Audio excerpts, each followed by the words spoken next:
Good morning बच्चों। आज पढ़ेंगे video number 2 physics class 12 Coulomb's law. क्या पढ़ेंगे? कूलॉम्स लॉ का वेक्टर फॉर्म पढ़ेंगे। तो देखिए, मैंने कूलॉम्स लॉ बताया था कि F equal to K into Q1 Q2 upon R square. अब यहाँ पढ़ेंगे वेक्टर फॉर्म में। तो वेक्टर फॉर्म में कैसे लिखेंगे इसको देखा जाए। ठीक, तो वेक्टर फॉर्म में लिखने के लिए ध्यान से देखिए। जैसे मान लेते हैं कि एक चार्ज यहाँ है और एक चार्ज यहाँ है। Q1 ये चार्ज है और ये Q2 चार्ज है। ठीक, इनके बीच का डिस्टेंस हमने क्या लिया था। अब देखो, ये अगर पॉजिटिव चार्ज है, ये पॉजिटिव चार्ज है दोनों। ठीक, अगर दोनों पॉजिटिव चार्ज हैं तो इसके द्वारा लगाया गया फोर्स इस पे इधर कार्य करेगा, इधर की तरफ कार्य करेगा। ठीक, किसके द्वारा? F2 के द्वारा लगाया गया फोर्स F1 पे, सॉरी Q2 के द्वारा लगाया गया फोर्स Q1 पे क्या होगा? फोर्स इधर होगा, यानी F12 लिख सकते हैं। अरे भाई, Q2 को 2 लिख रहे हैं और Q1 को क्या लिख रहे हैं? Q। तो ये हो गया इसके द्वारा लगाया गया फोर्स इस पे किधर होगा? इधर। तो ये हमारा फोर्स वेक्टर फॉर्म में होता है। अब इसके द्वारा लगाया गया फोर्स इस पे, वो किधर होगा? इधर होगा। इसको क्या लिखेंगे? F21। बात समझ में आ गई? F21। एक बात समझ में आ गई। अब देखो, अब इसके बाद चूंकि हमें वेक्टर फॉर्म लिखना है, तो वेक्टर फॉर्म में यूनिट वेक्टर की बात करें तो इसका यूनिट वेक्टर क्या होगा? चूंकि ये दूरी हमने मान लिया कि r है। क्या है? r। तो इसका यूनिट वेक्टर होगा r12, ये होगा। और इसका यूनिट वेक्टर क्या होगा? r21। ठीक, ये होगा यूनिट वेक्टर। बात समझ में आए? तो हमें लिखना है कि इस पे लगाया गया फोर्स अगर निकालें F12 का, या इस पे लगाया गया फोर्स F21 का निकालें, तो क्या लिखेंगे? F21 क्या होगा? ध्यान से देखिए, कि Q1 Q2 अपान, चूंकि हमें वेक्टर फॉर्म में लिखना है तो बटा ये क्या हो जाएगा? R का स्क्वायर। बात समझ में? अब यहां देखना है कि यूनिट वेक्टर किसे, तो इसका जो यूनिट वेक्टर है इसका डायरेक्शन किधर होगा? इधर होगा। और इसका डायरेक्शन किधर होगा? इधर होगा। ठीक, तो चूंकि जिधर फोर्स का डायरेक्शन होता है उधर हमारा वो वाला यूनिट वेक्टर लेते हैं। चूंकि यूनिट वेक्टर का डायरेक्शन किधर है? इधर है। इस यूनिट वेक्टर का इधर है, यानी Q2 पे जो Q1 के द्वारा फोर्स लग रहा है वो ये है। तो Q2 से Q1 के द्वारा यूनिट वेक्टर क्या होगा? 12 होगा, जो इधर डायरेक्शन में होगा। बात समझ में? अब यहां जो है Q1 पे Q2 के द्वारा जो फोर्स लग रहा है ये है। ठीक, तो यहां यूनिट वेक्टर क्या होगा? इसका डायरेक्शन इधर होगा। तो चूंकि यूनिट वेक्टर क्या लेंगे? R12। बात समझ में आए? अब F12 निकालें फोर्स, तो क्या होगा? K Q1 Q2 upon R square. यहां यूनिट वेक्टर 21 लेंगे। क्यों? क्योंकि 21 का देखो 12 का ना, ये फोर्स निकाले हैं तो फोर्स का डायरेक्शन इधर है, तो यूनिट वेक्टर का डायरेक्शन इधर होना चाहिए। तो यूनिट वेक्टर का डायरेक्शन कौन है? ये वाला इधर है। ठीक, तो इसको लेंगे। तो ये हमारा हो गया वेक्टर फॉर्म में लिखने का तरीका। अब यूनिट वेक्टर को कैसे लिखते हैं पढ़े होंगे क्लास 11th में। कोई वेक्टर है A, तो उसका यूनिट वेक्टर कैसे लिखते हैं? बोलो। A वेक्टर में भाग दे देते हैं किससे? मैग्नीट्यूड ऑफ A से। तो ये हमारा निकल जाता है यूनिट वेक्टर। बात समझ में आई? तो लिखेंगे यहाँ सिंस R R12 को क्या लिख सकते हैं, बोलिए, R12 वेक्टर अपन क्या लिख सकते हैं, बोलिए, इसका मैग्नीट्यूड, तो इसका मैग्नीट्यूड क्या होगा, R होगा। बात समझ में आ गई, इसका मैग्नीट्यूड क्या होगा, R होगा। अगर R21 का लिखना है यूनिट वेक्टर, तो R21, ठीक, अपन क्या लिखेंगे, मैग्नीट्यूड R21 का, R मैंने मैग्नीट्यूड लिया, तो ये आपका वेक्टर फॉर्म है। ठीक, ये उतना इंपॉर्टेंट नहीं है, जो इंपॉर्टेंट रहेगा वो मैं बताता चलूंगा। तो ये वेक्टर फॉर्म में है लिखने का तरीका। अब चलते हैं आगे, ध्यान, अब देखिए, अब थोड़ा सा समझ लें additivity of electric charge. Electric charge को कैसे जोड़ते हैं, क्योंकि आगे इसका थोड़ा बहुत जोड़ने का काम पड़ेगा, तो इसको समझ लेते हैं। फिर ये आप क्वांटाइजेशन ऑफ इलेक्ट्रिक चार्ज क्या हो, इसको समझ लेते हैं। तो सबसे पहले एडीटी, जैसे मान लेते हैं कि हमारे पास 2 म्यू सी का कोई कूलम हो, ठीक, माइनस मान लेते हैं -3 म्यू सी का, -5 म्यू सी, मान लेते हैं 7 म्यू सी, ठीक, -2 म्यू सी, ये आपका चार्ज है। अगर इसको एडिशन करना है, एडिटिव करना है, ऐड करना है, तो सिंपल तरीका, जैसे जोड़ते हैं, जैसे अंकों को जोड़ा जाता है, तो 2 5 2 7 7 14, 14 घटा देंगे, 14 में से 5 घटा देंगे तो कितना होगा, 9 5 14, 9 म्यू सी होगा, प्लस ये हो गया। ठीक, तो ये है एडिशन करने का तरीका। अब क्वांटाइजेशन ऑफ इलेक्ट्रिक चार्ज, तो quantization of electric charge Q equal to NE होता है। ये कभी कभी फार्मूला में जरूरत पड़ेगा, तो Q इक्वल टू NE, ठीक, तो ये आपका Q इक्वल टू NE होता है। N की वैल्यू क्या होती है, 0 ±1 ±2 डॉट डॉट डॉट होता है। E क्या होता है, इलेक्ट्रॉन का चार्ज 1.6 × 10 के पावर क्या पढ़े, -19 कूलम, तो ये होता है। ठीक, अब इसके बाद हम चलते हैं सुपरपोजिशन, प्रिंसिपल ऑफ सुपरपोजिशन आज पढ़ेंगे। इसका उपयोग होता है न्यूमेरिकल सॉल्व करने में, बस समझेंगे। ये इंपॉर्टेंट इसलिए है कि इसका न्यूमेरिकल सॉल्व करने में काम आता है। तो ध्यान से देखो मेरे प्यारे बच्चों, जैसे हमने एक ये एक्सेस लिया, ये हमने चार्ज लिया, ठीक, क्या लिया है, चार्ज।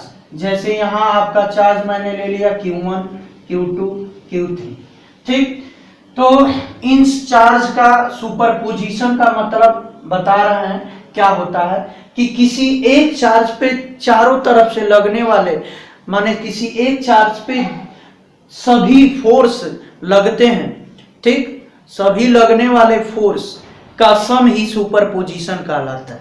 बात समझ में आई? तो सुपरपोजिशन क्या होता है, तो जिस सिस्टम में टोटल फोर्स कितना है, एक चार्ज पे लगने वाले टोटल फोर्स का सम ही सुपरपोजिशन कहलाता है। यानी अब ध्यान से देखो, Q2 के द्वारा Q1 पे, मान लेते हैं कि हमें Q1 पे फोर्स निकालना है, तो सुपरपोजिशन, प्रिंसिपल ऑफ सुपरपोजिशन का रूल अपनाएंगे। Q2 के द्वारा Q1 पे लगने वाला फोर्स जो होगा वो कितना होगा, F12 होगा। Q3 के द्वारा Q1 पे लगने वाला फोर्स F13 होगा। और ये आपका Q1 फोर्स, इन दोनों का रिजल्ट हमने मान लिया F1। अब ध्यान से देखिए, अब हमें फोर्स निकालना है F12 का, तो ध्यान से देखो, Q1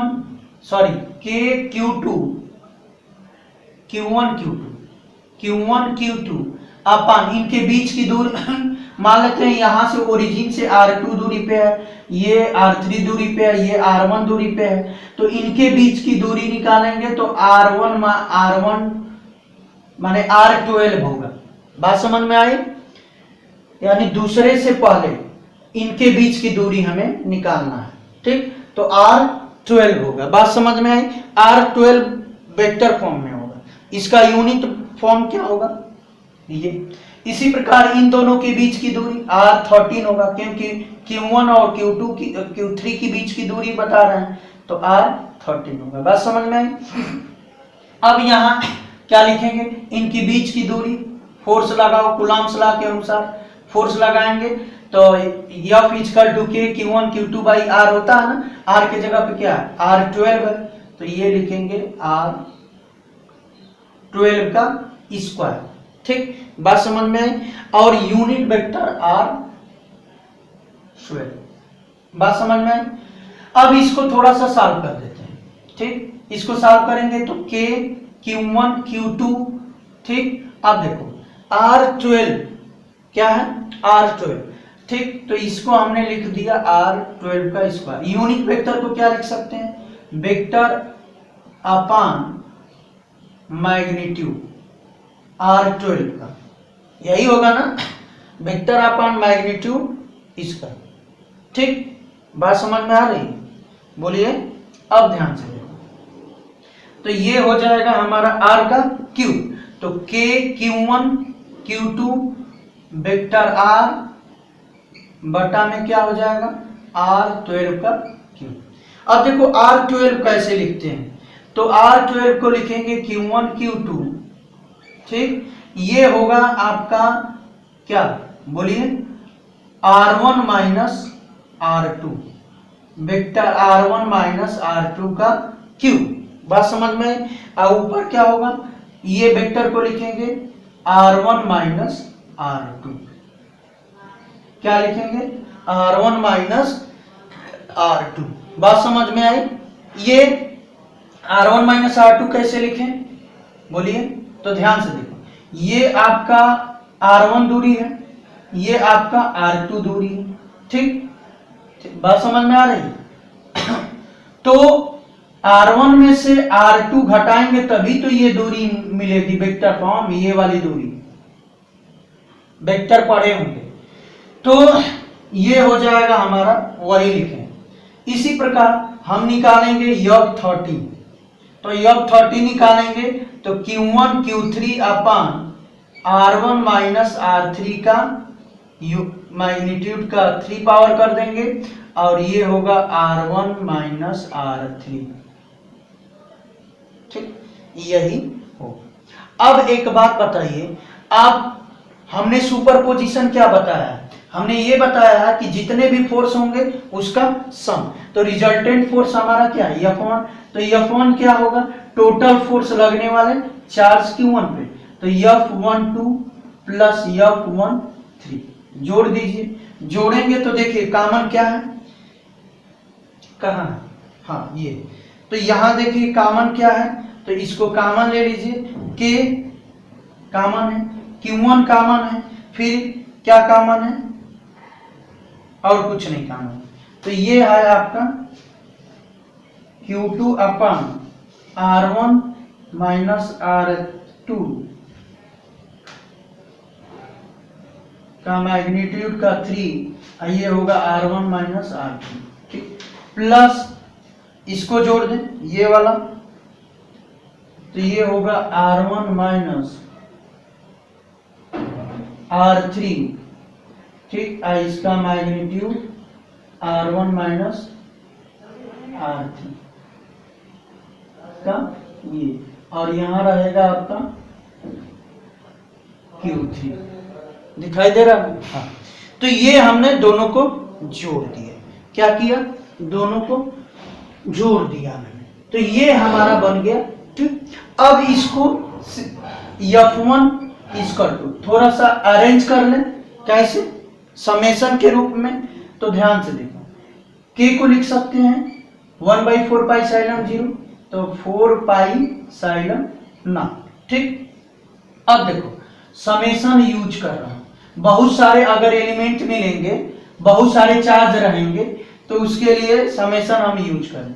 क्या चेंज हो रहा है, देखो Q2 Q3 चेंज हो रहा है ना, तो यहां लिखेंगे QI, R1 तो चेंज हो नहीं रहा है, तो R1 को लिखेंगे R1, ठीक, इस पे वेक्टर फॉर्म रहेगा।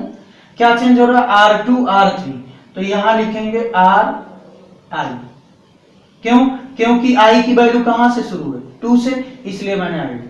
नीचे देखो, नीचे क्या लिखेंगे R1 माइनस RI, ठीक, इसका पावर 3, और i की वैल्यू कहाँ से शुरू होगी, 2 से, कहाँ तक, इनफाइनाइट।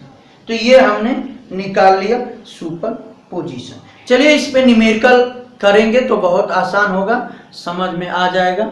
ठीक, तो ये है आपका सुपर पोजीशन। दिखाई नहीं दे रहा है, एक मिनट।